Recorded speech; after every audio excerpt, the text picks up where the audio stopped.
Good morning and welcome Sunrise Daily. Yes, it's the last working day of the week. It's Friday, everyone. I'm Neil Taigwe.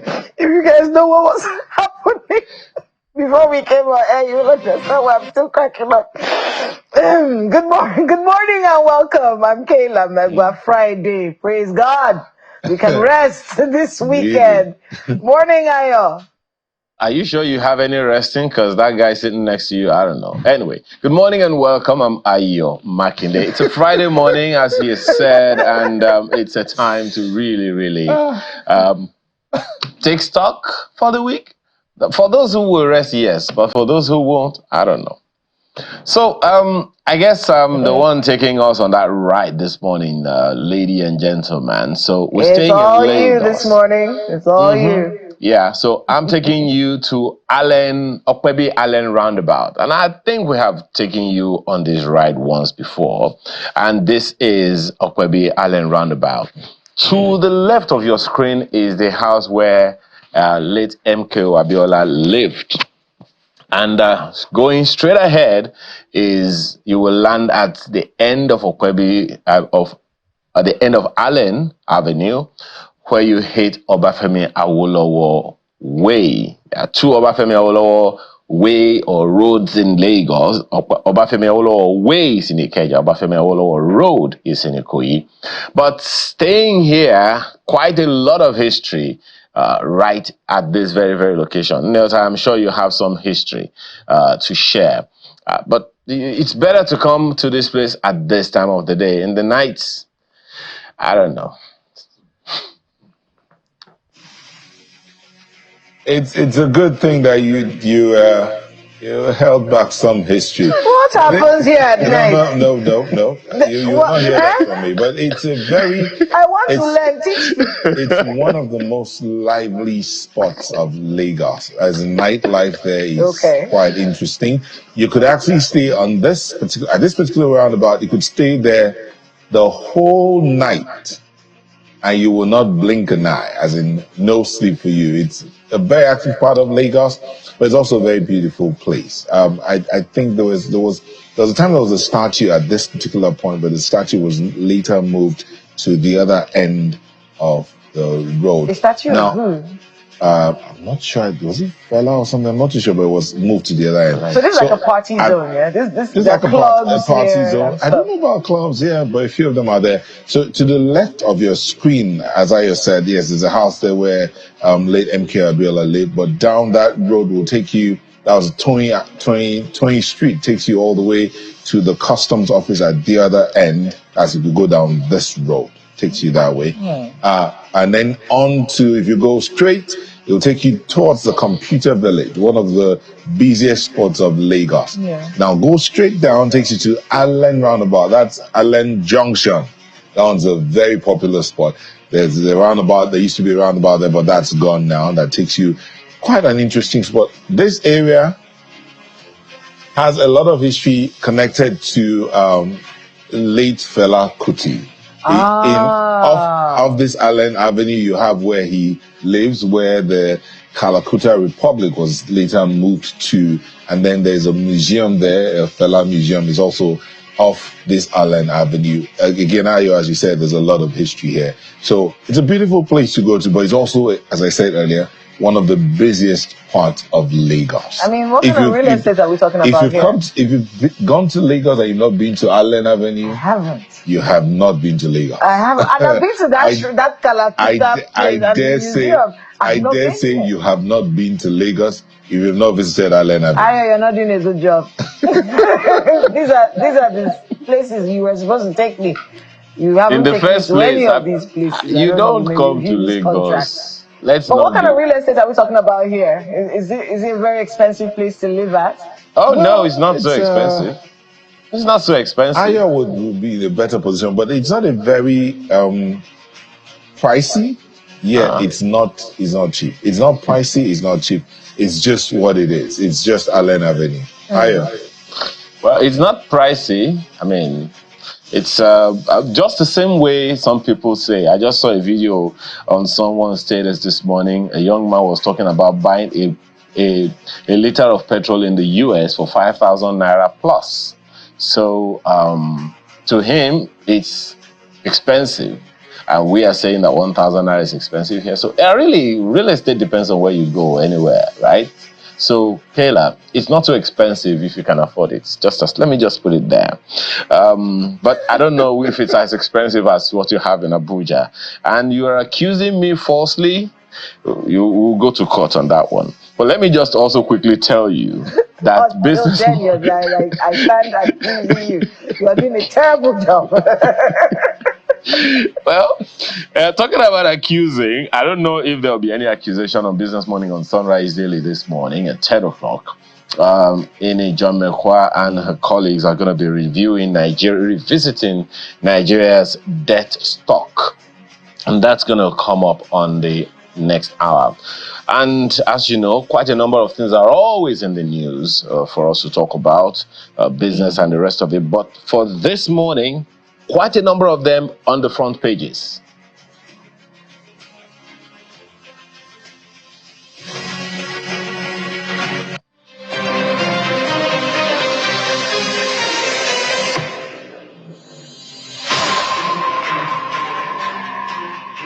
Fuel price and fuel scarcity are still very much in the news. Look at the front page of the New Telegraph newspaper. Scarcity.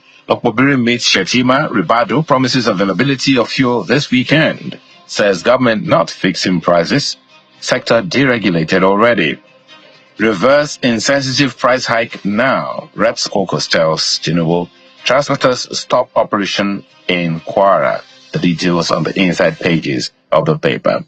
The Daily Trust newspaper has a different angle. Petrol will be available this weekend. Minister, price hike shoots up cost of foodstuff. Beans hits 200,000 naira per bag in Kano, Lagos. Local rice goes for 140,000 naira in Kaduna. Dangote refinery to determine price October. Who said that? You find out on page 4 where you have the details of the story. This Nigerian newspaper has it this way. Fuel price crisis not our making. Minister Okpobiri, we don't fix prices. Poverty will be worsened, says TUC. It's grossly insensitive, Reps Minority Caucus declares, wants urgent reversal. The details on the inside pages. Daily Independent has this angle. Tinubu tasks NNPCL others to address fuel scarcity pricing. FG advises against panic buying, claims PMS availability, says petrol will be available throughout country by weekend to allow Dangote's refinery set petrol prices from October. New petrol price does not reflect market realities, laments NNPCL. Reveals it has supplied 30 million barrels of crude to Dangote refinery. That story is on page 29. Well, there is another kind of rebuttal at the bottom of the page. NNPCL yet to lift our product. That's coming from Dangote refinery. Blueprint has it this angle. NNPCL supplies 30 million barrels of crude to Dangote, 17.6 million for September-October. National Oil Company yet to lift petrol from us. That's from Dangote. PDP Afenifere urge fuel price increase reversal. Details on the inside pages. The front page of the Vanguard newspaper has this angle to it. Reps, NBA, PDP, others demand petrol price hike reversal.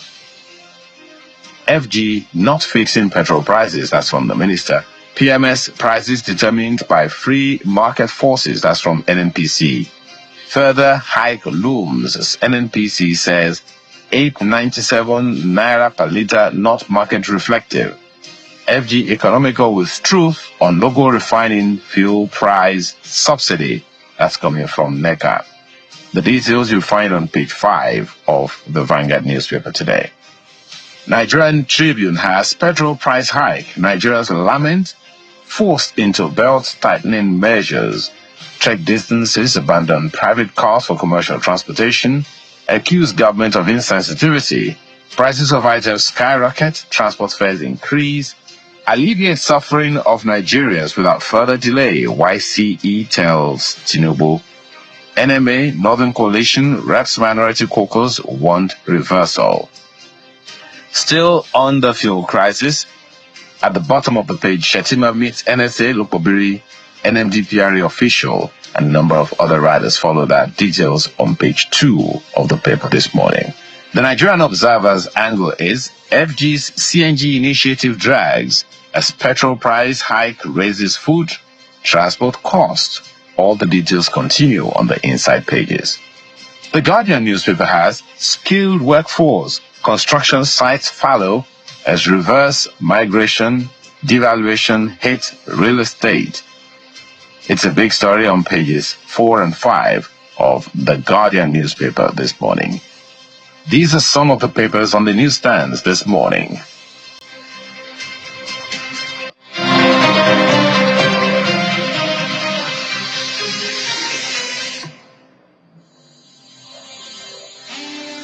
So let's take a look at the Guardian newspaper just very briefly. The Guardian newspaper has, of course, construction sites fallow as reverse migration, devaluation hit real estate.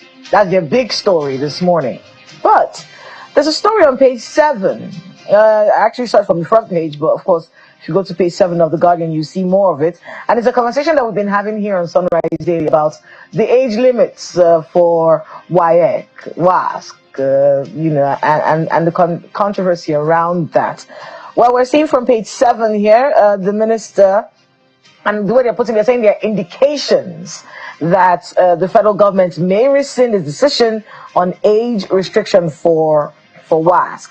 And then there's also that part where they're talking about people who are extremely brilliant and are under 18 may be given some kind of concession. So it's a conversation that is going on. Just to give you that update. And then, of course, he is meeting today. The Minister of Education is marking International Literacy Day today at the Ministry of Education at the Federal Secretariat. So, I think it's one of the conversations that might come up, if people have the opportunity to ask him questions. But just that update that they may backtrack. So for those of you who were worried that they may be exceptionally brilliant people, how can you tell someone who's exceptionally brilliant, delay the person's course in life because we're following some rule about age, some kind of concession, and that's what happens around the world. So that's the updates on that one from page 7 of the Guardian newspaper this morning. When you talk about exceptionally brilliant, what I call exceptionally brilliant may not be what you call exceptionally brilliant. Yeah. So what would be the parameters to measure exceptional brilliance? That's a question that they will have to answer as we go forward. But let's look at the Vanguard newspaper here. Again, the fuel price hike, and the members of the House of Representatives, NBA, PDP, others are demanding a reversal of the petrol price hike. That story continues on page 5. But you heard what they said, FG not fixing petrol prices. That's coming from the minister. PMS prices determined by free market forces coming from the NNPC Limited. Further hike looms as NNPC says $8.97 per litre, not market reflective. What is market reflective? When I talked about the video you saw where someone said he bought a litre of fuel for 5,000 naira in the US, equivalent of 5,000 naira in the US, I was just thinking, why do we continue to do these comparisons? Why? First of all, the purchasing power of the naira is not comparable to the purchasing power of the dollar. So why do we continue to do this? What are the parameters that are in place over there? What are the governments doing in that space to ease the pressure of the cost of movement from one point to the other? You can buy a ticket that will take you on a bus or a train for a whole week or a whole month, as the case may be, for $50 to $100. The choice is yours, and you're able to move around as you please. Can that happen here? Do we have such a situation? These are some of the things that could be considered. But before we leave the Vanguard newspaper, talking about touching stories. The price of fuel, the pump price of fuel is very touching. But would Mr. do that if you had such a touching story? So let me read. It's a Friday. Come on. So let's look at Mr. and Mrs. Mr. and Mrs. Hold on. So Mrs. says, will you shut up and let me talk? You touched another woman's body because she told you a touching story? Since when have you touched me last? And Mr. responds, I am sorry, dear. Please come over and tell me a touching story too. Touching stories indeed. Believe me, it will be more touching if we don't take a break now to go into the conversations we have. So we take a short break, and when we return, we dive deep into the issues we have for you today.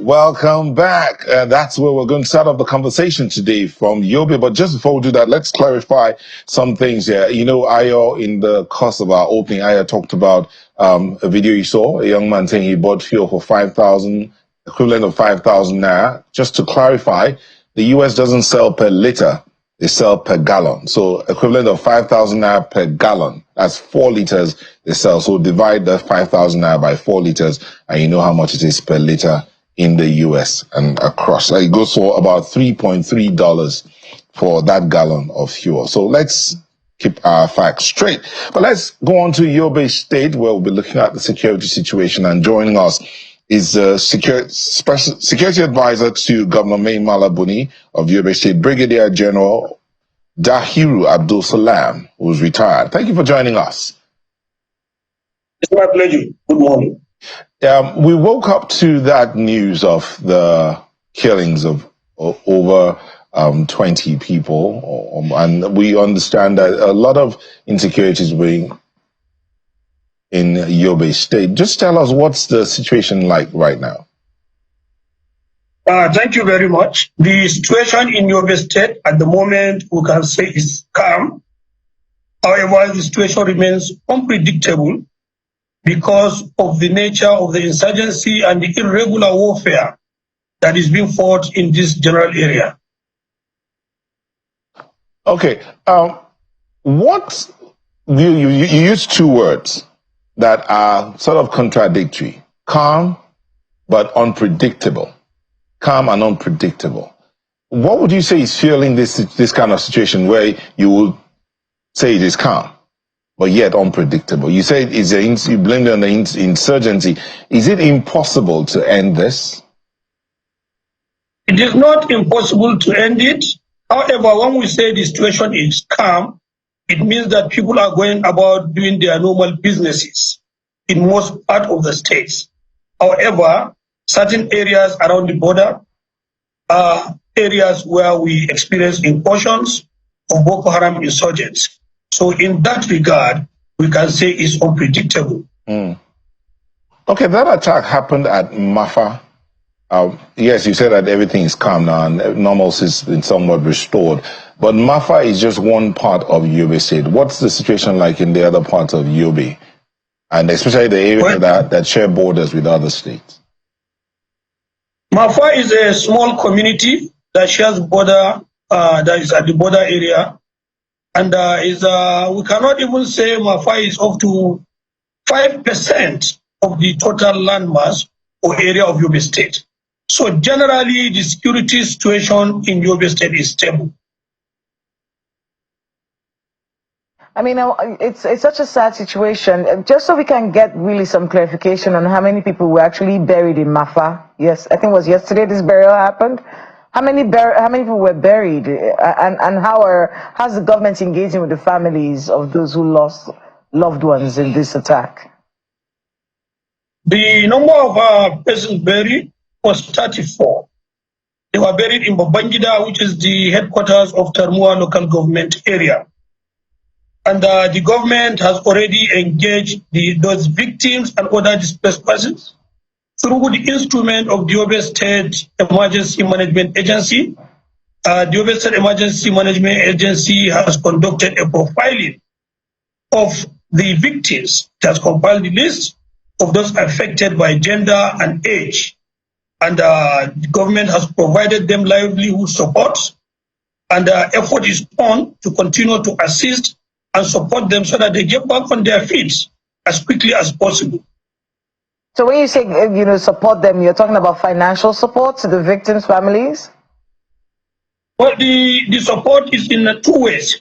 We have cash support, we have food items and non-food items. So the non-food items include cash, include beddings, including sleeping materials, clothing, and the rest. And then there are also food support that is given to them so that they can live.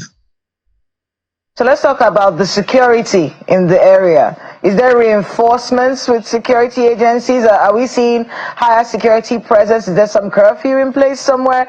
You know, what's the situation security-wise and the collaborations that are necessary to ensure that this doesn't happen again?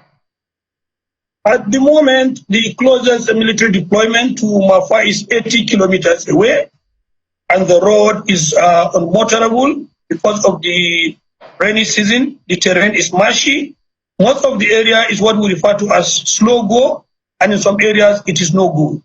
However, the military have some surveillance devices with which they are monitoring the area, so that if there is any suspected movement of insurgents, intervention can be brought to bear in that area. Just so we can get the details from you as well, this attack, you know, because there's so many different stories that we've read, how did this attack happen in the first place? Now, this attack, I would refer to it as a reprisal attack by Boko Haram. Because the area of Mafa is in the border region, they always come in to collect taxes from the people, extort, steal their animals and foodstuff. On 3 different occasions, the security forces were on patrol, encountered Boko Haram insurgents, and were able to neutralize them on those 3 different occasions. Now, on the 1st of September 2024, around 4 o'clock in the afternoon, and when it was time for the afternoon prayer, the insurgents came into Mafa village, interacted with the people, and indeed even prayed with them. After the prayer, they opened fire indiscriminately.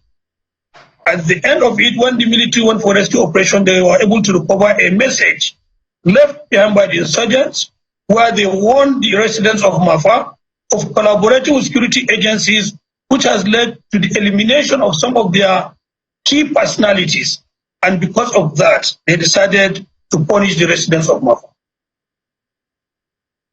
Okay, General, in the month of May, we understand there were some attacks in the northeast, and Yobe was one of those states that was attacked. But again, I want us to look at the holistic picture here. In Yobe is known to have one of the largest cattle markets in West Africa, supplying meat and hides and skin to other parts of the country, and indeed the sub-region. Yobe is also one of the largest producers of gum arabic, considered or otherwise called the gold of the desert. Now, you have said that, and Yobe is also said to be the second most affected state in terms of the insecurity challenge. Seeing that these potentials are there for economic growth and expansion and to also better the lives of the people, what do you think should be done to ensure an end to this insecurity challenge? A lot of things need to be done. First, the security forces need to be on top of the situation and do more than they are doing now to ensure that they completely eliminate the insurgents, deny them freedom of action within the area of the northeast that is affected, deny them freedom of movement in such a way that they will not be able to carry out any insurgent or criminal activities as they are doing. And one of the most important things that the federal government must do is to ensure that all means where logistic support gets to the insurgents is blocked. And once they are denied of the essentials they need to move and operate, I'm sure the insurgency that is in its dying state will crumble finally and will have peace of mind. I mean, I want to go back to something you talked about, before Nelta asked this question. How insecure is Mafa that terrorists are able to come into the community, pray with the residents, accuse them of collaboration with security forces and still be able to kill them? Is there no kind of security? How insecure, how porous is Mafa? I've told you that Mafa is 80 kilometers from the nearest military deployment. And the road is unmotorable at this time of the year because of the wet season. And because of that, I've also told you that the insurgents do come around Mafa for one reason or the other. Sometimes they even come to patronize the market. And on 3 different occasions, I've told you that the security forces, one on routine patrol, were able to eliminate the insurgents on those 3 different occasions. So, and the insurgents became suspicious and believed or thought that the communities must have given out information of their presence to the security forces. So for incursions around the border, you cannot control it, especially from criminal elements. And when they come, initially they come as friendly people. People are praying, they join them to pray. And thereafter they open fire on them. So it is not surprising, it's just the animalistic nature of the Boko Haram insurgents and other criminal elements that are disturbing the peace of Nigeria. But it also speaks to the level of security in the place. This is a state with a governor, with security agents. It's not just some patch of land in the desert, even though it's unmotorable and whatnot. But it's still a part of the state. It's still a part of the government which we're a part of. So where do we go from here? Do we, what happens in Mafa after now? When you finish giving the help that the families need, and everything that you just talked about, what happens next? So that we don't have a situation where Boko Haram can jump into a community and open fire on the people. We keep hearing about how they do not control any areas. Is Mafa under their control? Is that what we're hearing today? I repeat, Mafa is not under the control of Boko Haram. However, there was an incursion from the border areas. And let me also make some clarification. There is need for you to understand the security architecture of the country. I need to know that the military is deployed all across the Nigerian states. So they cannot police every inch of the land of the state or the country. Therefore, it is not impossible for Boko Haram to sneak into areas and commit atrocities. However, His Excellency, the Executive Governor of Yobe State, met with the Chief of Defense Staff 2 days ago, and effort is on to fashion out strategies to make sure that that area is dominated by the security agents to ward off any future incursion by the insurgents, so that the people can live in peace and harmony and carry out their normal, legitimate livelihood activities. General Abdulsalam, the people of Yobe, yes, some of those communities are far-flung. You mentioned 80 kilometers from Mafa to the nearest military post. But the residents of Yobe State will be looking to get some kind of reassurance. Yes, the military is deployed across the country, carrying out different activities. Yesterday we had guests here talking about the security situation who were the proponents of or encouraging the setting up of state police. And one of them actually said the biggest challenge will be the local government. If we can get the local government working, local government structure, have its own security apparatus or strategy, things would be different. Do you agree with this conversation? This is a very big issue because the local government chairman is usually referred to as the chief security officer of the local government. But what security apparatus does he control? Which security apparatus can he command or direct to deploy? All the security agencies, as per the constitutional provision, are under the federal government.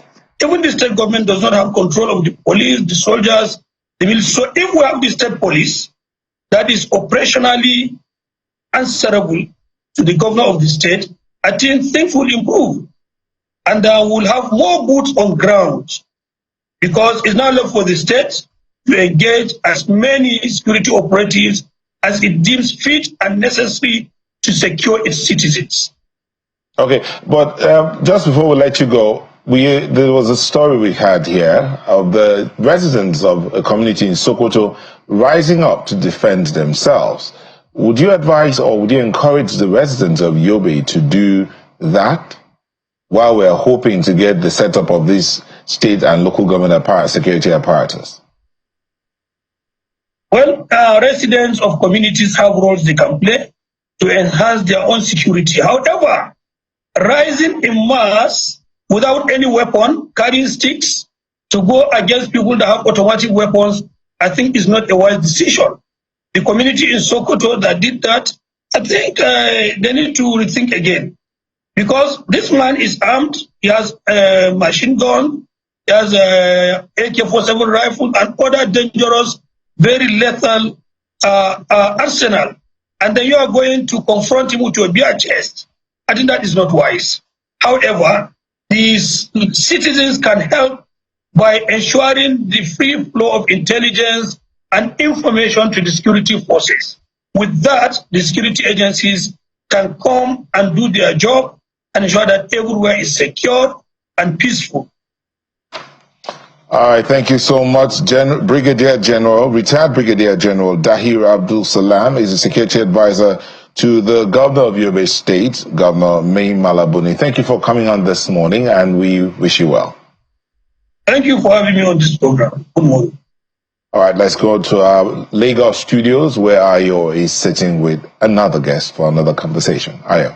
Well, thank you, Nyota. Actually, some kind of relationships. So on the one hand, the attack we are having in Yobe State is some form of reaction that some security agencies security specialists have told us over time. There's some form of reaction on the part of the people to whatever it is that they are feeling. And it's the same thing we would like to talk about now. Some form of reaction to the realities that Nigerians are going through. And with us in the studio this morning is Henry Okwomo, who is the Senate President of the National Association of Nigerian Students. He joins us here. Thank you so much for joining us today. Thank you so much. Now, what we have been made to understand is that NANS is threatening a fuel,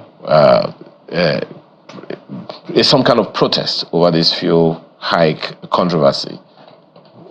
Exactly what would you want to tell us about that, first of all? Thank you. Like you said earlier, I said NANS is threatening. We are not even threatening.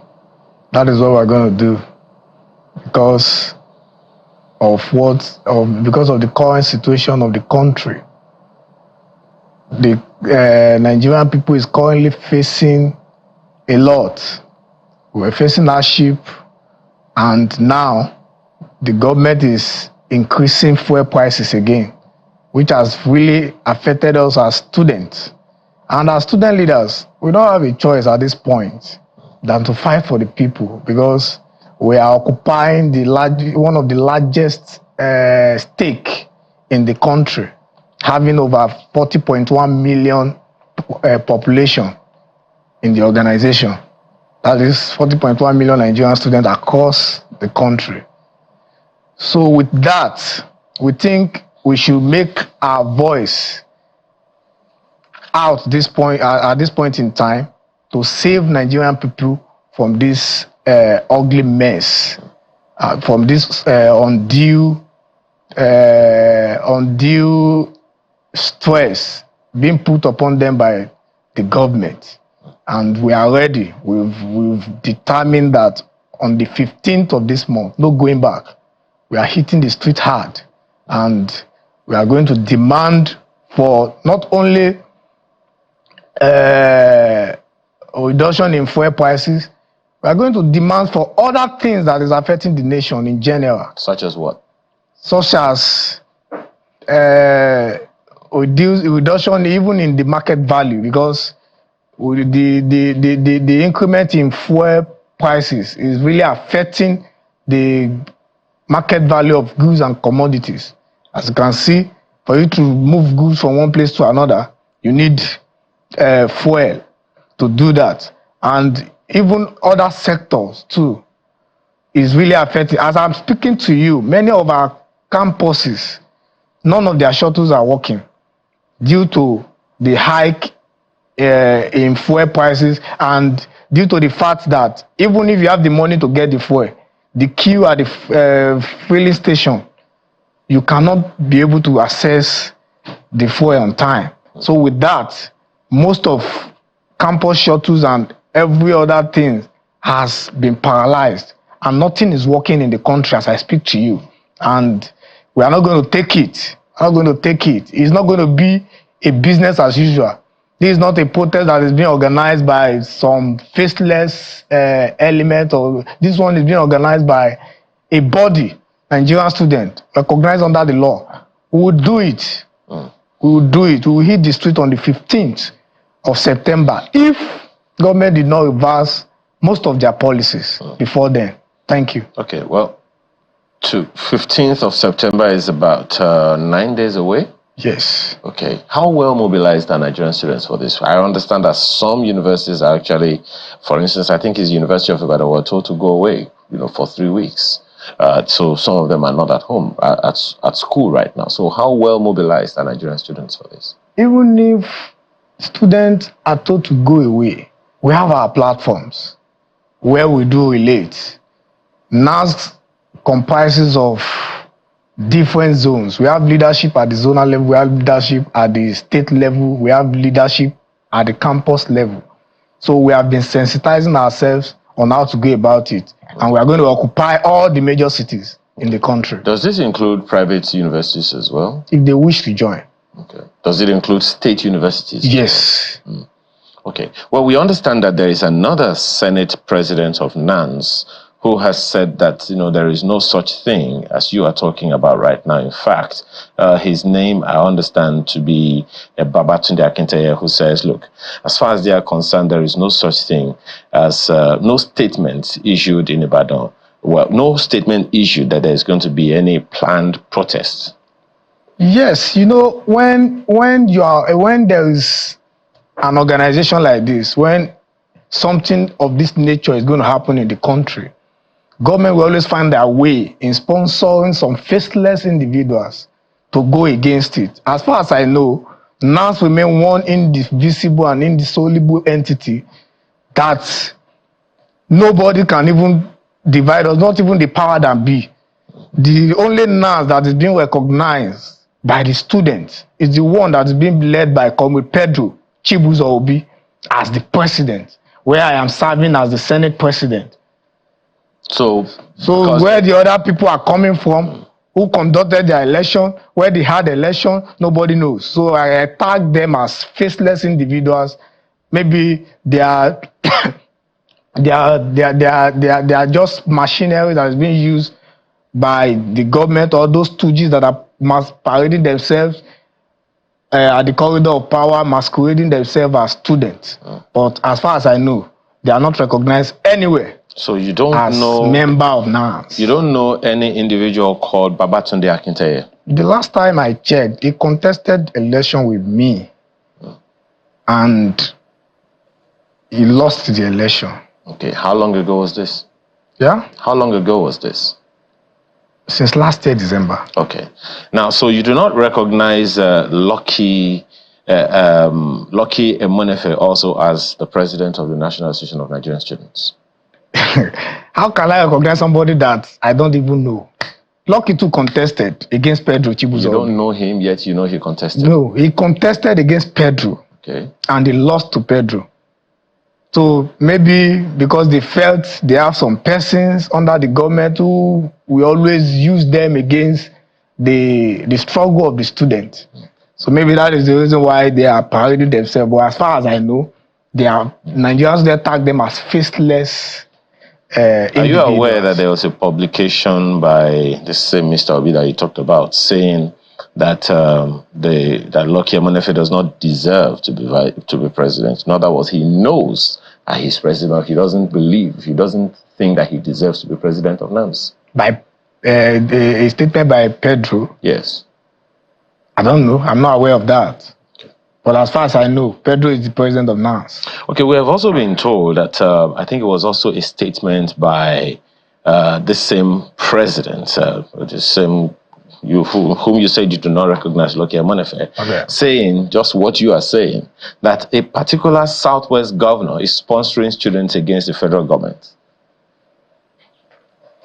A particular Southwest governor sponsoring students against the federal government? Who is the governor? Are you aware Governor of of that where? allegation? I saw the release yesterday. I termed it as maybe it's insane or what. I don't know. Well, I don't know which government. So they have the government. They are the one that is parading themselves at the corridor of power. We are Nigerian students. Our government is to serve the student. And we are doing that. The student interest is our interest. Their welfareism is our priority. So every other thing that have to do with government, no. There have never been any publication where we declare support for government from our own end. If there's any policies of government that we felt is okay for Nigerians, yes, we could dose them for that. And if there's anyone that we felt is against the will of the people, we challenge them. And that is what we've been doing over time. Okay. Well, as valid as this conversation that we're having is, the move, the intention that you're saying, because a good number of people, even the NLC, NASIMA, several other organizations, are sympathetic to this particular sentiment that you're expressing. Whether or not they are in support of the action, that's another thing altogether. So are you partnering with any of these bodies like the NLC and any other body for this protest? At the moment, we are not partnering with anybody. Our organization is capable enough to hold the country to ransom, in whichever way. So the plan is to hold the country to ransom? No. Okay, but that's what you just said. No. Okay. I said we are capable enough to do whatever we want to do in the country. Okay. Yes. Okay. We have prepared for September 15th protests. Okay. We are doing it, and we are not going back on it. So that one is the decision of the organization, and nothing will stop it. Okay. Now, unless if the government reverse their inhumane policies. Okay, we'll come back to those policies. But so if right now we have 2 presidents of NANS, just as you're saying, we have 2 Senate presidents of NANS, and there is that general saying that a house divided against itself cannot stand. Why should students believe any of you if you guys are not even united enough to say, okay, this is the one person we all recognize as the president or as the president of the Senate of NANS? Thank God you said we have 2 presidents of NANS and 2 Senate presidents of NANS. But as far as I know, our decision to hit the streets is unanimously taken by the entire body of NANS, by the entire students across the country, supported by all the state NANS, even to the zonal level. Everybody are in support of our movement. So it is even uncalled for anybody at this time to go against the will of the people. NANS is not an agency of government. NANS is supposed to be a separate organization. And we are following the path of its creation. NANS is to correct abnormalities in the society, be one of the major stakeholders in the country. And that is what we are doing. So anybody thinking because they have one access to power or one access to government, trying to sabotage the effort of Nigerian students, let them come to the street on the 15th of September. If they are capable enough to stop us, then you will check the population of those that want to mobilize against the proposed protest and those that are in support of the protest. Nigeria need it, and we are going to give all it takes. Okay. Now, there is also that position that some students are wondering how come NANS didn't say anything. For instance, at Unilag, there was at some point the Unilag was taken off of the power grid in the country, the national grid for power supply, due to one reason or the other. The other is they're saying that, look, we didn't hear NANS at that time in the University of Ibadan. There was protests concerning, there is resistance from the students concerning the increase in school fees. NANS didn't say anything at that time. And several other universities all across the country, in fact, I think there was a particular newspaper that listed about between 10 and 20 universities having power problems at the time. NANS didn't say anything at that time, which is something that's direct to the students. NANS didn't say anything at that time. So why should the students believe that the intention of NANS, just as you're saying right now, is genuine?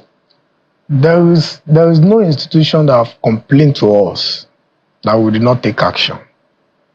Yes, the last one they did at the University of Ibadan, I personally put up a press conference against that through my office, and I solidarize with them as well. Even the one of Unilag, when they had issue with their student union and all of that, we intervened, we reached out to the Vice Chancellor, and she was able to give us the modalities at which she is going to constitute the union of that place, which is fair enough, and which, according to her, in few weeks' time, student union will be reinstated back to that campus. Every other campus is on security issues, Katsina, all of that, talk of Kano, everywhere. We've intervened on issues, even the one affecting our youth corpers. Recently, I released a statement that federal government should increase the allowances of corpers. I think those ones are our own social responsibility, and we are doing that. We have been doing it, and we've really been trying when it comes to fighting for the people. At least we've been lending our voice. But this is the first time we are going to hit the street, because we've consulted enough and we've consolidated enough with the government. We've consulted them on several issues. We've released press statements of warning. We've done, even during the last protest that they did in August, we had our Senate sitting in Kano, where we make a statement to that effect that if the government did not, that we will not join that protest because we were not the organizers of the protest. So it will be hard for us to take our students to go and join a protest. We were not the one that organized. So we will not be able to control the atmosphere at that time. Then we put up our own demands for the government. And that was when they start approving all these student loan, all these loans and all of that for the youths. But now we are coming on board to say that if Nigeria is currently facing economic quagmire and government still went ahead to increase fuel, that means they have joined to the burden that is already on ground. That shows how this government is taking the masses for granted. And we must come together at this point in time to resist the action. Okay, Thank just you. to be clear, you said one of the issues is the increase in the fuel prices, right? Yes. What other issues are there? Because you said that government needs to reverse its policies. Yes. What other policies are you talking about? Increase in fuel price is one. Okay. Insecurity in the country. What do you want government to do about that one? Yes, this like I said the last time I appeared at Arise TV, I said, Mr. President is the chief security officer of the country, so he knows. I think there are now new technology that is being put in place to track location of crimes and all of that. Let government too start engaging all those policies. They should bring those things to use in the country, so that it will further strengthen the security apparatus that we have in this nation. Okay. And by then, you can travel by road safely. If you are going to, there are some places now, there are danger zones that you cannot even travel to. Yobe, Benue, and all those places. When you are traveling, you have to start praying in one side that God, I want to go and come back on time. Okay. What other issues are there that are going to be listed? There are a lot of issues. Okay. Even the one that is affecting our students. The issue of this student loan that was just approved. As I'm speaking to you, we don't even know those students that are getting it, those that have applied for the loan, and those that are the modalities of getting the loan, because it is not even accessible to some students. Have you tried to get the loan? Do you know any student that has tried? Yes. Okay. I have somebody who have tried that couldn't even get it for himself. Okay. Have you tried to talk to NEL Fund, because they are the ones in charge of it? We've reached out to them. Okay. We've reached out to them on that. Okay. So apart from the loan, okay, I so proposed before now that instead of giving loan to the student, the government should reduce the cost of education. They should bring the fees paid in tertiary institutions in the country, even if it is for federal institutions alone, they should beat it down to, like, okay, if you cannot give us free education, if you beat it down to 20,000 naira or 50,000 naira maximum, that one is still, anybody can access education if the fee is 50,000 naira. Now, even the loan that they are giving us, the modalities of payment, we did not know. Is it this country now that a graduate will not be able to get a job, that a loan will be paid back to government? All these things, they are still policies that are not friendly. They should pick up a friendly policies that will really affect the people, that will affect Nigerians and Nigerian people. Okay, so do you see a role for state governments in all of this? Because Abuja is so far away from many states. Do you see a role for the governors of each of the states to intervene? The governors too, they are segment of the federal government. We have three arms of government in the country: federal, state, and the local government.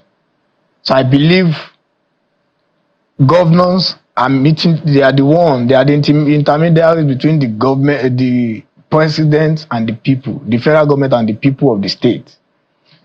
Whatever policies that they push to the federal government, if it's done unanimously, they will achieve it. But all those ones too, they have their own lacuna around the whole process. They are not helping the situation. As you're talking about the state governors. The state governors. But you do realize that they are immune. They are not controlled by the federal government, right? Yes, I know. Okay.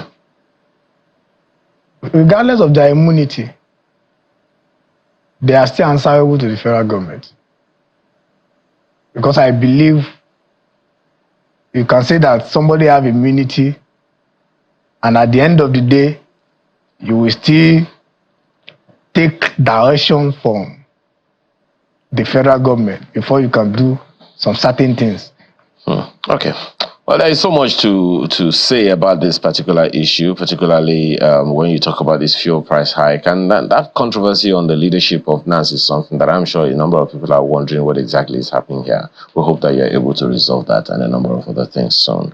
Henry Okwama is Senate President of NANS, and he's been discussing with us here in the studio. Thanks again for your time. Thank you, sir. Okay. God bless you. Now let's go do some business. And don't forget, I told you the other time we're revisiting Nigeria's debt stock, and that's the issue INE will be raising, among others, on Business Morning on Sunrise Daily right now.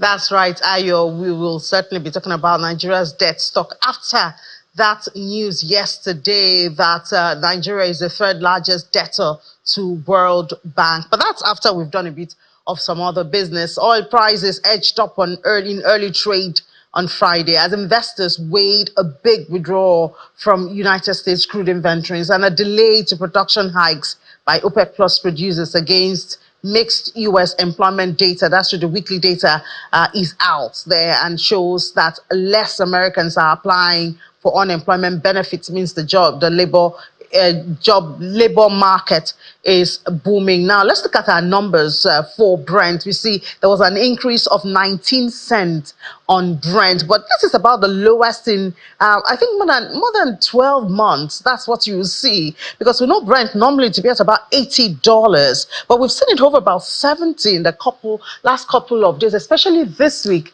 Now, it dropped even lower than this by close of trade on Thursday, but today, this morning, early trade, it went up a bit, 0.26%. That's Brent to $72.88 a barrel. 0.3% increase is what WTI had, but it's below $70 for a barrel of WTI. Now, the factors driving this, the stockpiles from the United States, it fell 6.9 million barrels to 418.3 million barrels last week compared to expectation. Expectation was for about 993,000 barrels draw. Also lifting prices, OPEC Plus agreed to delay a planned oil production increase for October and November, and the producers group said that they're adding that it could further pause or reverse the hikes if needed. Also, the latest United States economic data offered some relief about the health of the economy to a market looking for clues about the path of Federal Reserve interest rates, which is now priced about 20. The market has now priced about 25 basis points cuts for interest rates in their meeting in September. Now, in Nigeria, the federal government is committing to increase the production of crude oil to 2 billion barrels by December this year. This is to enable the country raise the much-needed resources because of the current economic realities. The Minister of State for Petroleum Resources for Oil, Mr. Henneken Lukobiri, announced this when he met with the management team of one of the local oil producers. Mr. Lukobiri pledges that the federal government support for all players to ensure the increase of the nation's crude oil production. To increase production, which we seriously need now. But the surest way for us to get out of our current economic problems is to increase production. And our target is that by December we want to hit at least 2 million barrels. It will work with all stakeholders to do things differently so that you will show what indigenous companies can do if given the opportunity. And let me also use the opportunity to also categorically state that we will support as a country. We will support as a country divestments to happen from time to time.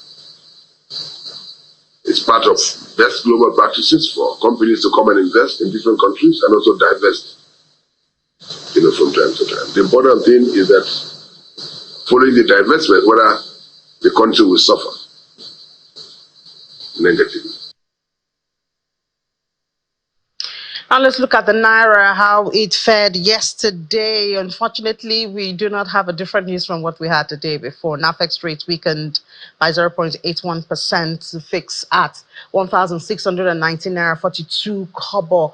Almost the same change we saw on NAFEM to close at 1,639 Naira 41 kobo. We're seeing back-to-back depreciation of the Naira now, and as I said yesterday, we do hope we will not see it close at 1.7. I mean, I wonder if we say we need an intervention from the central bank in the market now. I know we haven't had that intervention in a couple of days, so perhaps that will bring a bit of stability. As we know, it's summer season, a lot of spending going on, and unfortunately, Nigeria, when there's a lot of spending, it's mostly in dollars, so that pulls or puts pressure on the Naira, and that's the result of what we see. So we do hope that there'll be a bit of stability right there. Now, in a major boost to Nigerian economy, the Bank of Industry has raised 1.425 billion euros through the senior phase of its global loan syndication, exceeding its target by 42.5%. This oversubscription, backed by major international financial markets, highlights strong confidence in the Bank of Industry and the Nigerian economy. The facility includes a fully guaranteed and partially guaranteed tranche by the Africa Finance Corporation. This achievement follows BOI's successful repayment of a €1 billion syndicated loan in July 2024, which was raised in 2022. According to BOI's Managing Director, Dr. Olashukbo Olushi, this is the largest syndication in the bank's history, and the deal will provide critical low-interest, long-tenured funds to Nigeria's private sector, in line with President Bola Tinubu's vision for economic growth. BOI, which appointed Africa Finance Corporation and Standard Chartered Bank as global coordinators for the facility, is also receiving support from institutions such as First Abu Dhabi Bank, African Export-Import Bank, and Rand Merchant Bank. The proceeds from the syndication will be used to meet the increasing demand for BOI loans across sectors, which include manufacturing, agriculture, and technology. With strong interest from local and international investors, BOI expects a successful conclusion to the ongoing phase of the loan syndication process. Now let's talk more about loans, but this one is for the public sector. That's for Nigeria as a whole. We know that for Nigeria, the financial statement was published. It's circulated yesterday, published by World Bank. It placed Nigeria as the third largest debtor to the bank's International Development Association, that's the IDA, as at June 2024. According to the financial statement, Nigeria's exposure to IDA rose to $16.5 billion as at June, which is an increase of about 2.2 billion in percentage, that's about 14.4, over what it used to be, 14.3 billion recorded at the end of last year, 2023. Now, before then, as the DMO had released that as of June, the same June 2024, Nigeria's public debt was at 121.67 trillion naira. That's about $91.46 billion. That was according to the DMO. Nigeria's debt went up. In 3 months, we incurred 24.33 trillion naira. Now we are talking of subsidy or not, new price for petrol, and we know that subsidy is a major one for this. Also, the country, the federal government, just concluded the first dollar bond, $500 million. So while that is an investment for the private sector and individuals and institutional investors, it is debt on the government ledger. So this is added to that. So by the end of perhaps this month, we would add at least $500 million to what we're already owing. They have said that being owing or getting debt is normal in business. But I guess the question is, what is the fund being used for? I guess that's it. Well, let's discuss this now with an individual who can help us to understand. He is the co-convener of African Sovereign Debt Justice Network.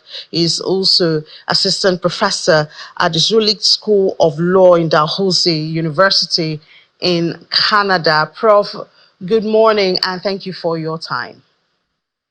Good morning. How are you? Great. So we do hear these numbers, which are staggering, but I mean, we're talking about a country now. We're not talking of a company now, that we're talking about individuals. And I mean, even America does owe. But the question I think that bothers on the mind of a lot of Nigerians is, what are the funds being used for? For instance, do we know exactly what the $500 million, which has been collected now, I believe, from the first Eurobond, from the first dollar bond, not Eurobond, the first dollar bond of the federal government, do we know what is being targeted at? Can we measure, the usage at the end of a time frame? Thank you very much, Ini. So your question goes to the heart of one of the issues that has been a challenge for management of debt. In Nigeria and indeed across many other countries.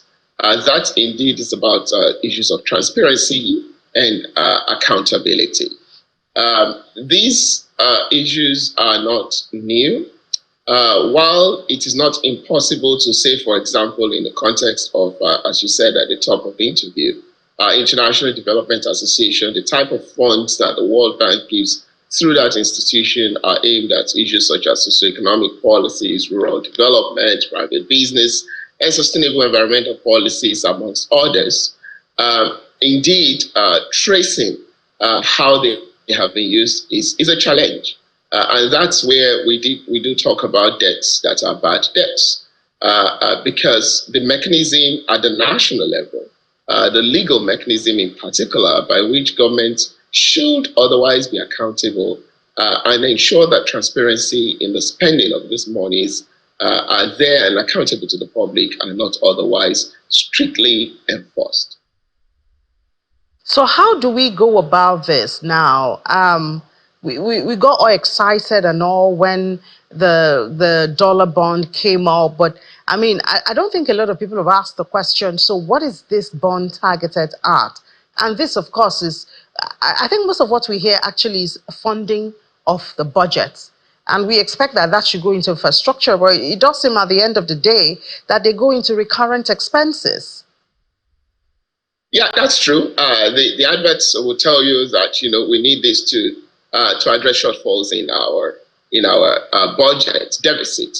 Again, the origin of that is the fact that we already have debts at profile rates that are compounding, which means a significant amount of the revenue we generate, almost I think about 90% of that, is actually used to service our debt. So debt unsustainability is a challenge, and so it's not unusual for governments to reach out, whether through the private debt bond or to reach out for more funds from international financial institutions to augment those shortfalls, whether it's in infrastructure, whether it's in education, whether it's in other development, socioeconomic development programs that have been promised by the government. So generally, that's the idea when governments reach out about that.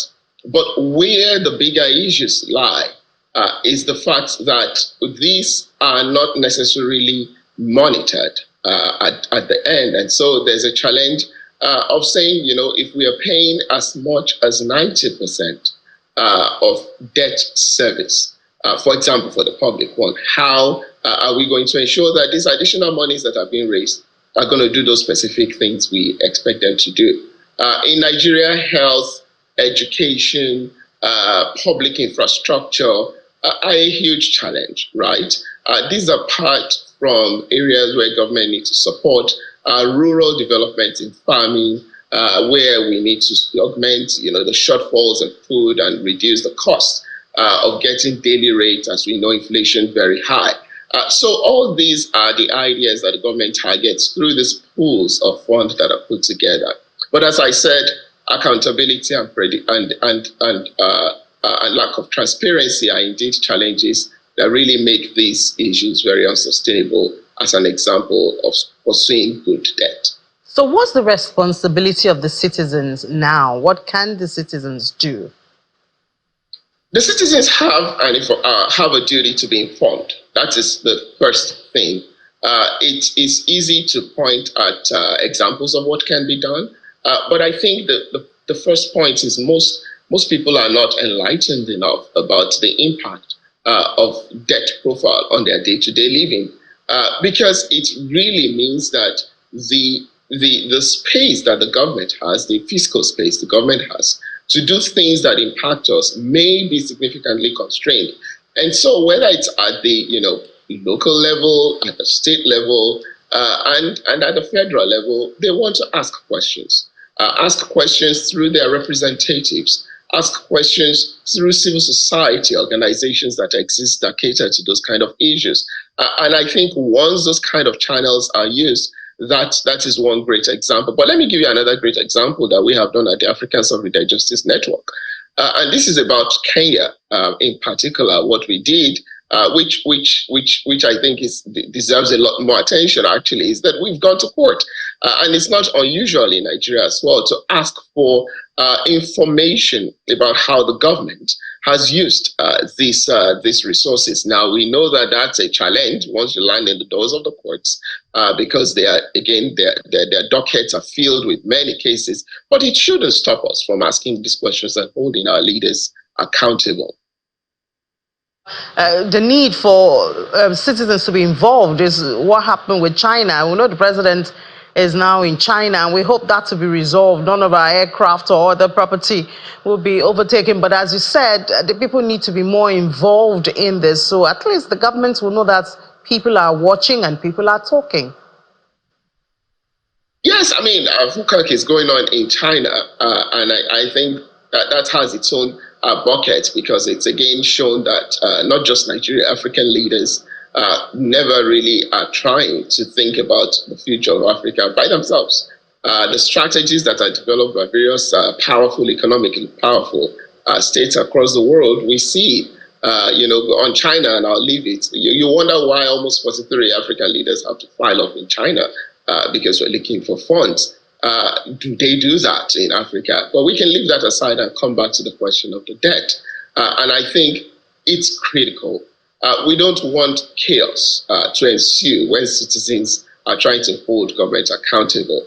We've seen this in Kenya recently, where a finance bill turned to days and days of protests that led to destruction of public infrastructure. That comes back to the people at the end of the day. We don't want that in Nigeria. What we want is responsible accountability, responsible questioning. And like I said, oftentimes for the person on the street, the federal government is not the closest person to you. Your local government chairperson or LCDA chairperson is likely that person, or your representative at the state or federal level. And so those are the kind of social related information that I think also needs to be available to people, so that they know they can do this, right? Of course, in addition to that, there are institutional measures that can be taken by, like I have said, civil society organizations, and the African Sovereign Justice Network is doing that as far as it can on the continental level, and it's specific to about 6 states. But these are measures that we must take. There is no shortcut to holding government accountable other than request and request and request through every legal means. Yeah, and just before we let you go, I guess we should also know that the status of Nigeria, that Nigeria's debt status, is not in very bad light. We still have windows to borrow, but I mean, it just boils down to being intentional in our borrowing. Indeed, indeed. Borrowing is not bad. Governments across the world do it. What is our challenge is the fact that we borrow almost to a way in which, we render our economic almost, suffering from significant levels of malnutrition, economic-wise, is what I mean. And so if this is not there, then, servicing our debts, which consume, again, like I said, almost 90% of Nigeria's revenue, the unsustainability of it means we have a huge challenge, realizing a lot of those critical socioeconomic development agenda that the government has. That's where we need to focus to channel again all the legal means we have in Nigeria. And we have a lot of them in our laws to ensure that these debts are being used appropriately. But lastly, I would also say that there is a corresponding obligation, which is not to this conversation. We've had this in the past, on the international financial institutions that just dump these debts on our country. Notwithstanding the favorable loans, terms on which some of them may be gotten, like the IDA that you're talking about, it is still a responsibility they have to ensure that these countries, such as Nigeria, for example, is going through significant challenges, and that compounding our economic wellness by just dumping these debts on us, even though we ask for them, may not always be the way forward.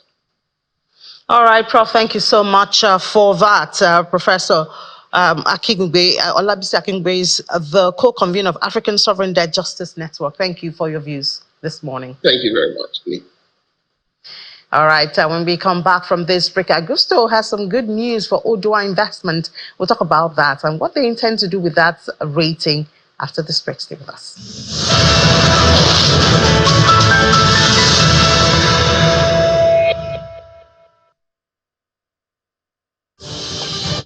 The quick wins are already been implemented. Those include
You're welcome back. You're still watching Business Morning on Sunrise Daily. Augusto and Co.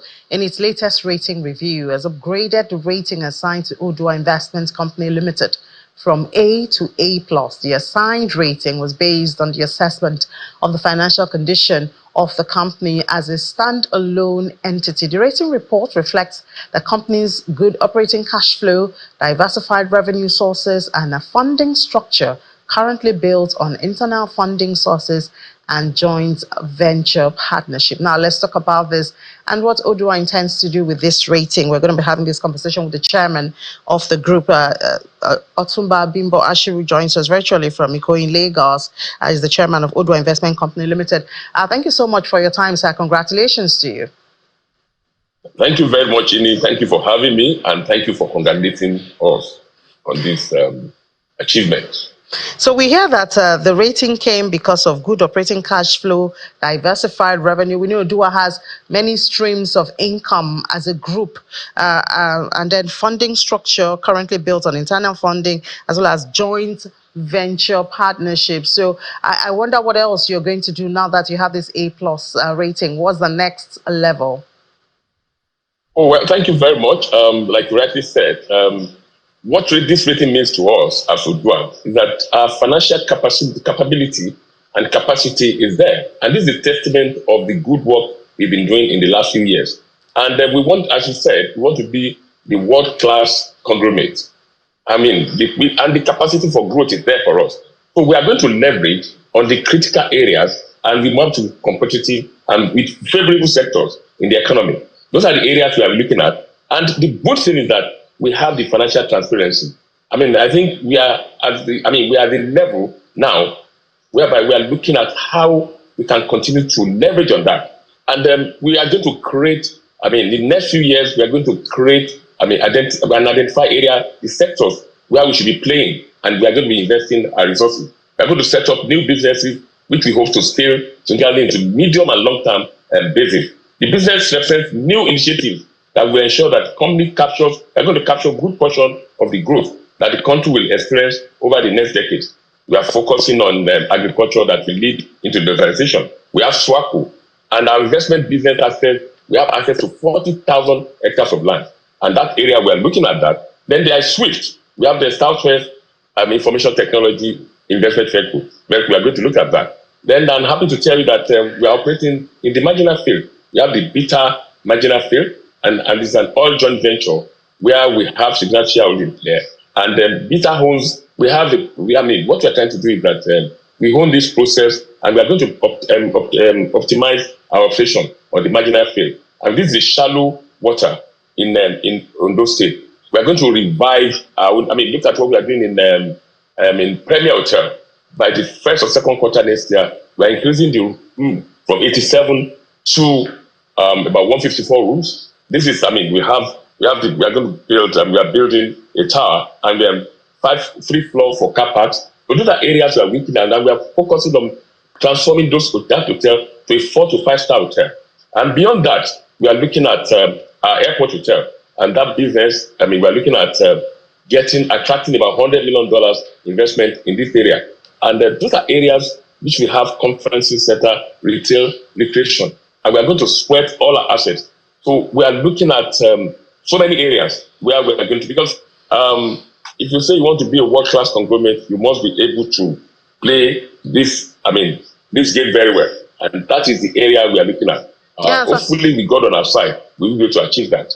Yeah, Otumba, a lot of people listening to you would be asking, is this company not operating in Nigeria? We know the headwinds that businesses are facing now, from FX to inflation, operating costs, cost of energy, and all of that. Perhaps you have some info up your sleeves you could share with other corporates that would want to learn and also develop and grow as you are planning to do.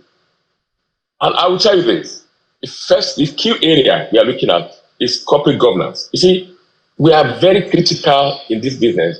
For us at Odua, we have experienced a reasonable level of stability and growth over the last 4 years when the new board came in.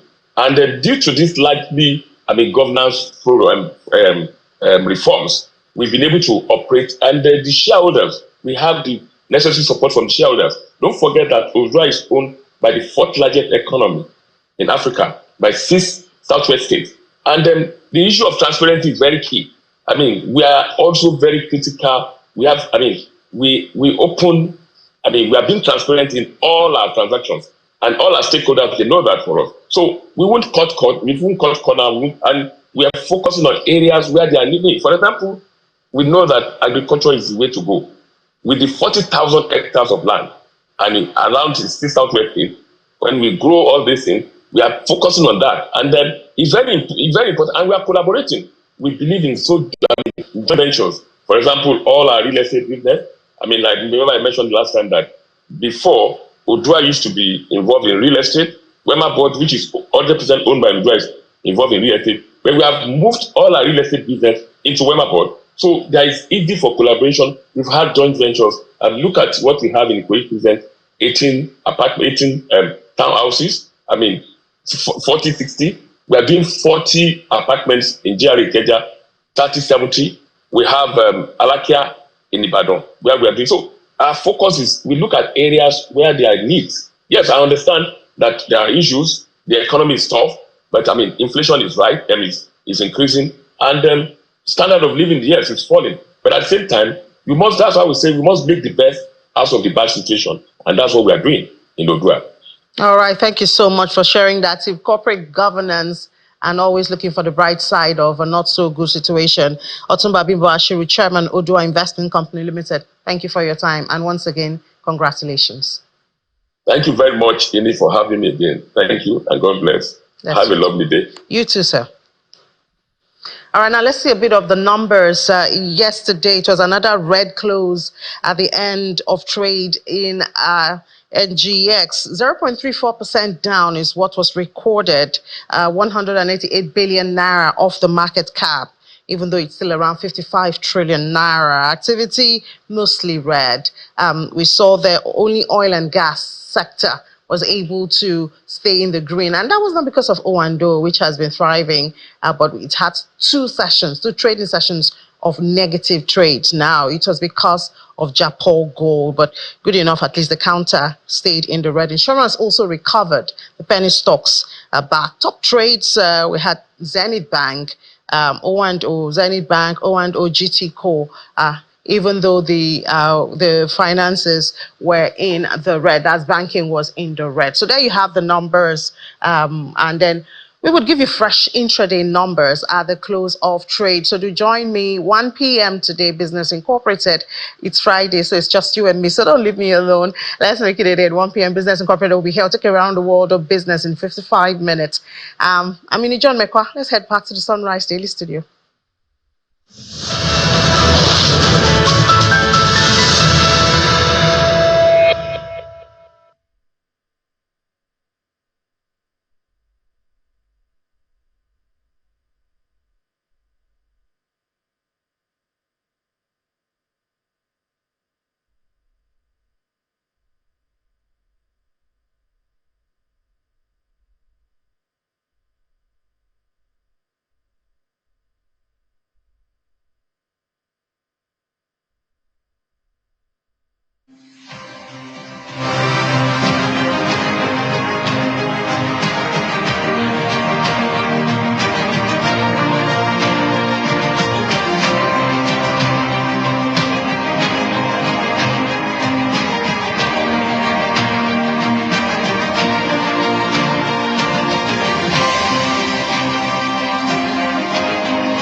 Those include waivers of taxes on food, on diesel, CNG, renewable energy, and we've got some on pharmaceutical, we've got our Greeks. So the quick wins are already being implemented, but the significant ones are the ones that we're about getting into now, where we're trying to pass new laws, amend the constitution, agree on our spending policy, borrowing policy, what do we do with local government, so that people can begin to feel the real impact of the sacrifices they're making, as well as the impact of government in a positive way. It's supposed to be a debate for economists. They have professors, PhD holders, And it's good for us to have this kind of debate. It's healthy for society, such that the final decisions we make are the ones that are actually indeed necessary for our countries. So my personal view is that you need economic recovery, because if you stabilize at the points where you don't want to be, it affects the whole economy.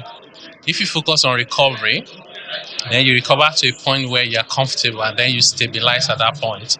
It was good that we had two professors, both economies, and they had different views. So hopefully, before they conclude this conference, they'll be able to debate it even further, supported by evidence and data, and be able to advise us.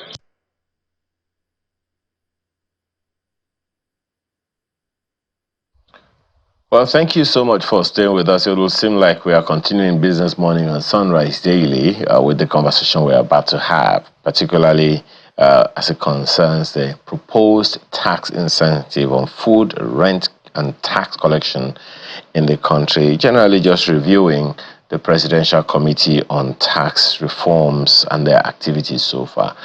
One of their conclusions for now is a proposed 5 executive orders. They have proposed 5 executive orders that cover curbing inflation and fostering price stability, so many issues under that, generating employment, boosting non-oil exports and international trade, prudent financial management and fiscal sustainability, as well as tax information consolidation and collaboration. I guess this morning, you saw him earlier, but not his name. His name is Chris David. He's here with us in the studio. Thank you for joining us. Yeah, good morning. And apologies about that brief word. Well, you've been talking about all of these things. You even have a book called Tax Strategy. Did you see this conclusion of the Presidential Committee coming?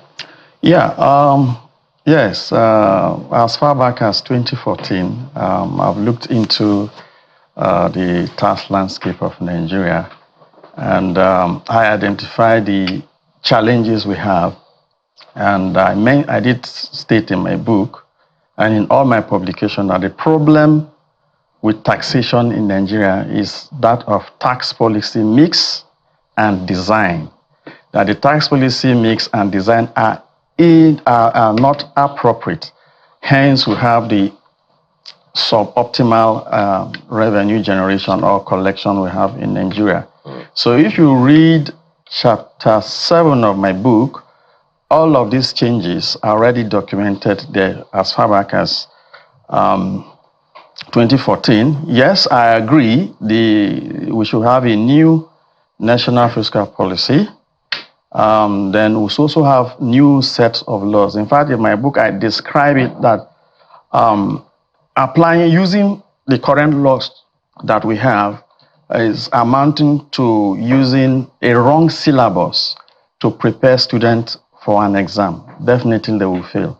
And that's my conclusion. And I've outlined how we should go about having the new policies and the new tax laws. You know, one of the things that I find interesting is, talking about, particularly just specifically talking about the proposed tax incentive on food, rent, and tax collection. How do you see that happening? How do you see it playing out? Well, I want to say that policy actors should learn how to manage the narrative they put forward. Because what was just read out seems as if is a new thing. It is not new. Currently, all those items listed are not taxed. So when you put out this narrative, somehow you'll be setting up the government against the people, thinking that tomorrow, if these new tax laws are passed, my transportation will reduce. The answer is not true. Currently, no transportation is being taxed. They are all exempted from VAT. In fact, including commercial airline tickets have been exempted from VAT. So these are not new provisions.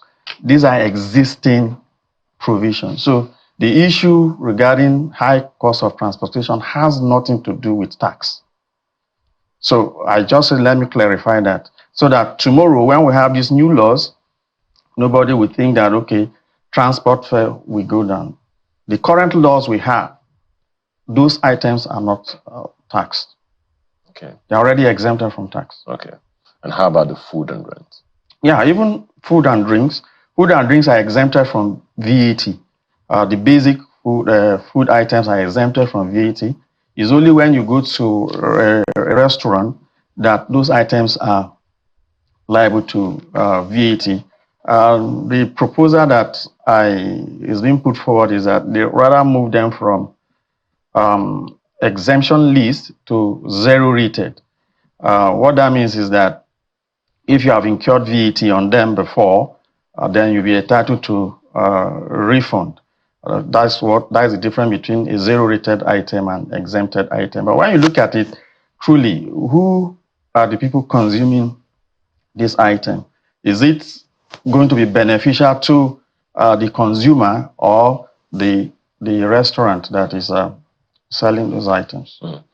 Well, there are also conversations around tax incentive on rent for accommodation and all of that. And in recent time, name the city, people are crying, and I'm wondering how all of that surviving is going to happen. How do you see that tax incentive on rents playing out? Well, I don't have the details yet about the proposed incentives on rent, but as we speak, rent are not vatable. Both commercial and residential rent are not vatable. So not so much will be coming in terms of VAT on rent, but we do have stamp duties on some rent, particularly leases. So probably you are talking about removing those stamp duties on leases.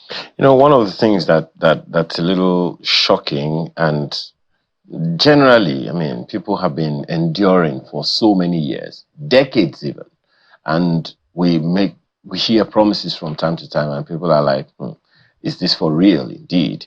For instance, the committee is recommending to peg the exchange rate for import duty at 800 naira. Now, there are those who are thinking whether or not this is not going to impact Nigeria's inflation rate, especially in the short term. Yeah, so again, like I said, when policy actors are putting these things forward, you just put out this narrative. And by the time you implement, you discover that what you are saying is not, you are not getting the true result. And reason being that the thought process, linear thinking to solve these issues, those are the reasons why good or intended promises will be made, but you don't realize them because there are other factors that negate all the assumptions you have made. So I will say that most of these provisions, when we are putting forward policies, let's engage systems thinking. What are the issues what are the underlying issues? What are the root cause of these issues? So how do we come about inflation? What are the issues giving rise to inflation? Rather than say you're pegging the exchange rate, why not address the issues that is making this exchange rate to go up or causing the inflation? What are the issues for you? So, for instance, currently what gave rise to this inflation is the issue of subsidy. So, the timing and the manner in which subsidy was removed is wrong. So that is the simple fact. And the decision was also made because of the kind of narrative they were put forward. The question there was, subsidy is not sustainable because of our eating too much on revenue, and we have high debt stock. But that was not the issue with subsidy. The issue with subsidy remains squarely that of theft. There were people stealing subsidy, and that should have been the issue to have been addressed not that, oh, subsidy is not sustainable. Assuming that all the issues surrounding subsidy, the theft, the inefficiencies, the discrepancies in the liters of PMS we consume daily, assuming time were taken, a detailed examination was carried out to ascertain the actual consumption of PMS per day in Nigeria, we won't have this issue because the right policy will have been implemented and we avoid all this inflation. Now you talked about the suspension of VAT, the proposed suspension of VAT on some of these items, some of which you said already existed before. Well, it sounds promising, some would say. But then if you look at the potential 60% drop in VAT revenue, where then does the government find a balance to avoid fiscal deficits? Okay, so this is how I see it. Like I said, I agree that we should have a new fiscal policy in Nigeria. I also agree that we should have new tax laws. But the challenge I'm having is that I am seeing more of new wine in old bottles. The structure of the tax system has not been altered sufficiently to give us that quantum leap that we need in Nigeria in order to create economic growth and sustainable revenue. For instance, the administration of these laws, I see more of centralization instead of couching or designing the policy to have a central framework, but with the flexibility of the state to administer these taxes. So I will say that our tax policy framework should be designed in such a way that it complements our diversity and uniqueness in Nigeria. That is the only way that we can have sustainable economic growth and competitiveness among the federating states. For instance, you can't, it won't be efficient to box a state like Lagos State with a state like Bayelsa in the same personal income tax.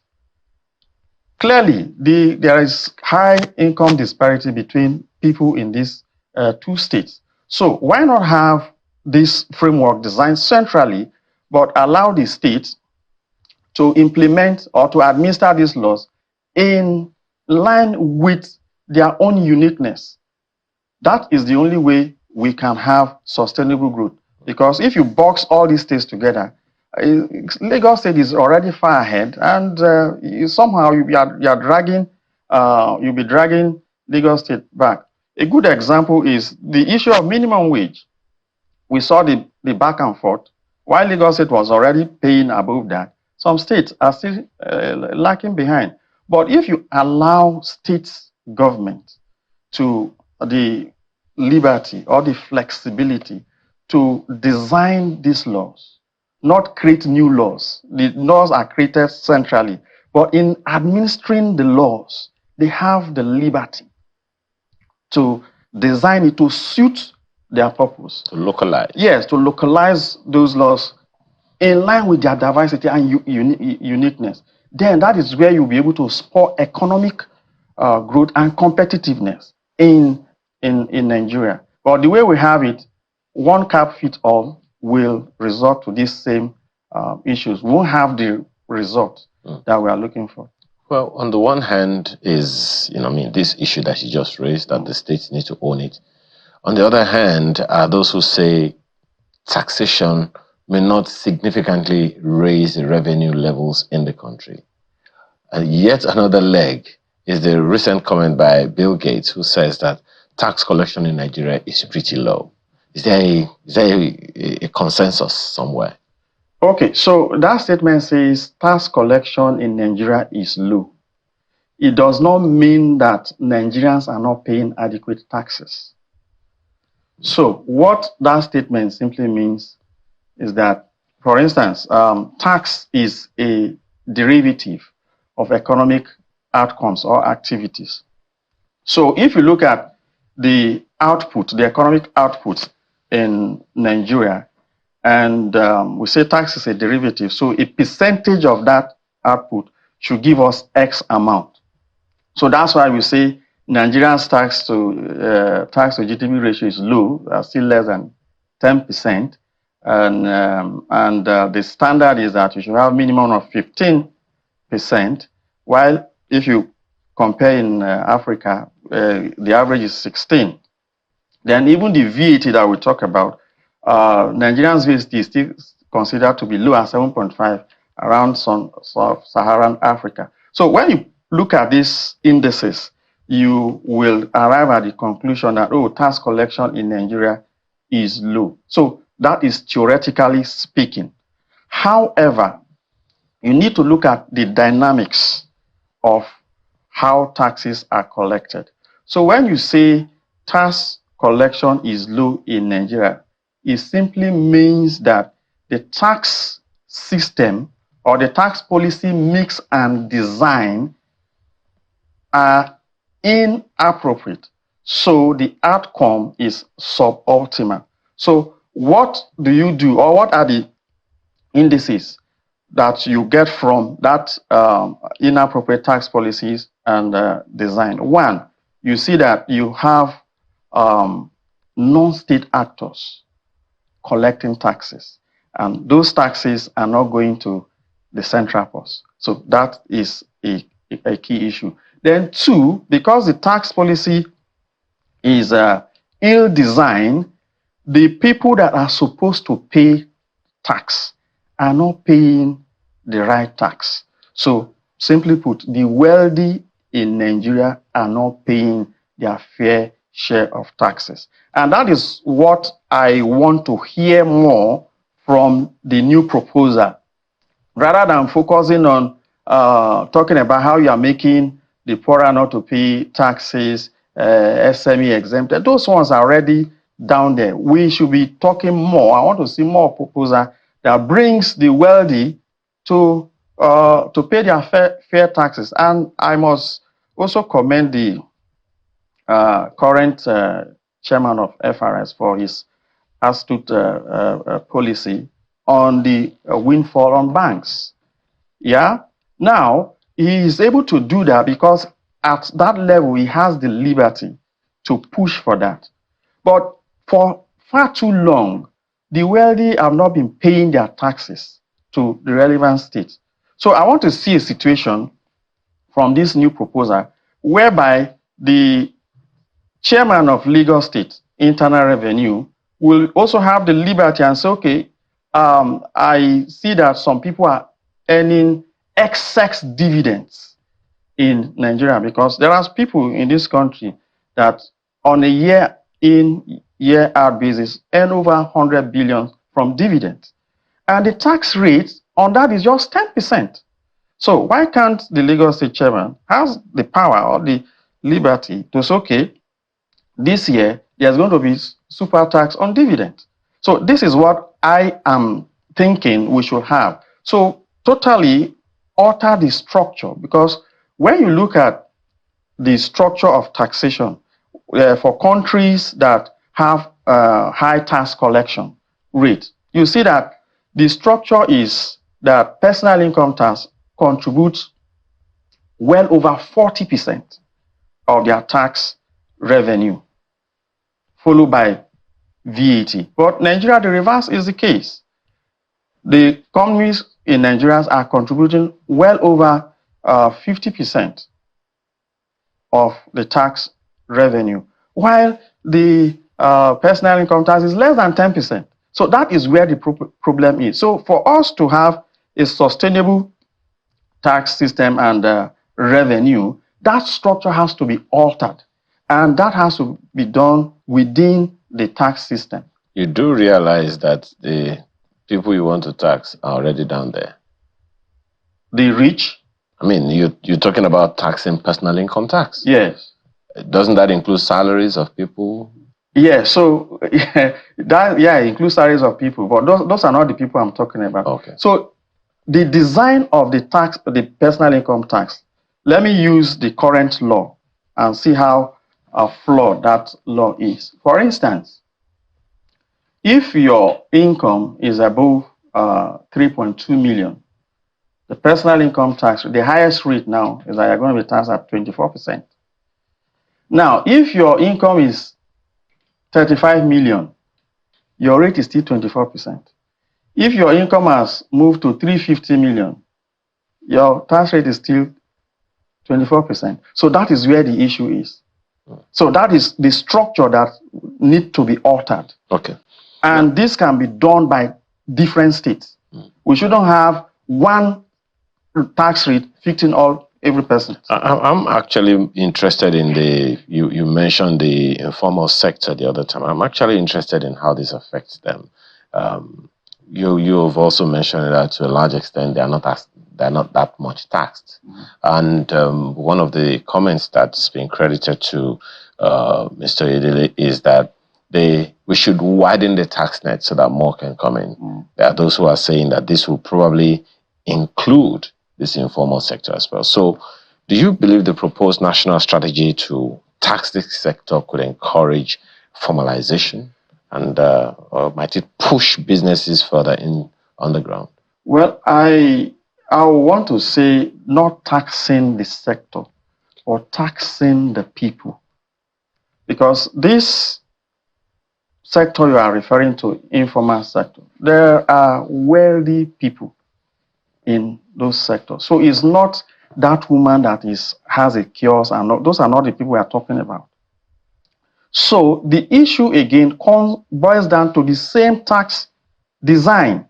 How has your tax policy and laws be able to capture that billionaire in that market?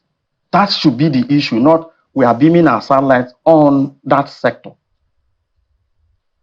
So that is the difference. So how do you design your tax laws and policy to fish out those persons that are supposed to pay taxes? All right, well, that's a good question, and perhaps a good place to also anchor this now, because we have some feedback that we're going to be taking. I'm pretty sure that we're going to still continue this conversation, and let's just hope that at the end of the day, it's Nigerians that benefit from it all. Thank you so much for your time this morning. Thank you for having me. Chris David is a futurist and public policy expert. Thank you again for your time. You're welcome. Well, I understand, Kayla and Nyota, there are feedback from our people. Professor Imonokai Inakena says, the reproachable perpetrators and iniquitous perpetrators of this dastardly act, talking about the killings in Yobe, must be fished out and persecuted at all costs to whittle and bring down the influence of the backers of this villainous terrorist organization. Well, he sent another message, saying Professor Imonokai Nakana. He says the president is the Minister of Petroleum Resources for over a decade and nothing significant has changed. NNPCL seems bigger than the presidency. There is untouchable, corrupt people that run these establishments. They see statistics of their performance as the handiwork of people who are anti the agency, and they are inciting violence against the government. Kira, I think the word you missed out there was Koteri. Koteri, I didn't see it properly. Festus Akimbo has another one. He says, NANS threat of protest over fuel price hike would not achieve much. The fact is the status quo on fuel subsidy is not sustainable. NANS, NLC, TUC, and other stakeholders should work with government to provide mass transit buses to cushion the effect of deregulation of fuel prices. Also, government at all levels should create safe cycle lanes, give their workers cycle loans, and invest in cycles to work and school scheme. That's what is being done in many developed countries. We have this one from Togo Doctore. Okay, he says that the federal government needs to understand that taxing doesn't grow the economy, but production does. It seems like some business. Oh, okay, this is another one here from Bisola. Okay, thank you so much, Togo Doctore. You want to take Bisola's message? Bisola, well, this one sent this message via Instagram. but it says, you may not be able to see, but let me just read it Yeah, straight. I think she just It sends this one it in. seems like some business owners are using the fuel price hikes as an excuse to unfairly raise prices across board, not just for transport, but for basic commodities too. A trip that used to cost 500 to 700 is now 1,500, and every item, our everyday items are becoming ridiculously expensive. It feels like everyone is inflating prices and it's getting harder to cope. This is becoming unbearable. Coming from Bisola Oyewale. Sometimes when the market structures or market, how do you say that, when the elements of the market begin to act up and influence prices, so to speak, individuals tend to add to that action of market forces. Yes, it's market forces. Unnecessarily so. Sometimes. No, but now, so you see, that's the thing. It also shows that the sectors are not being properly regulated. If there's proper regulation, we can be able to say, look, this is what things should cost right now. These are the kinds of increases that we should be expecting, and not indiscriminate increases. And I think that's something that has to be looked at, so Indeed. Nigerians don't bear the brunt of this situation. Well, we would discriminate, not indiscriminately. We would we would quietly say thank you for letting us be a part of your morning. Aya is itching to go there, but it's a Friday. I want to thank you for letting us be a part of you this whole week. It's been a fantastic ride. Go on and enjoy a beautiful weekend. As much as possible, do not think too much about the issues at hand, but stay alive, keep hope alive, and do the best you can. I'm Nell Taigwe. And I'm Kayla Magwari. Please, your mental health. Try and be calm. We'll be fine. Have a great weekend ahead. Love your neighbor. That's all I'm going to add to that. Amaya Makinedu, have a wonderful day.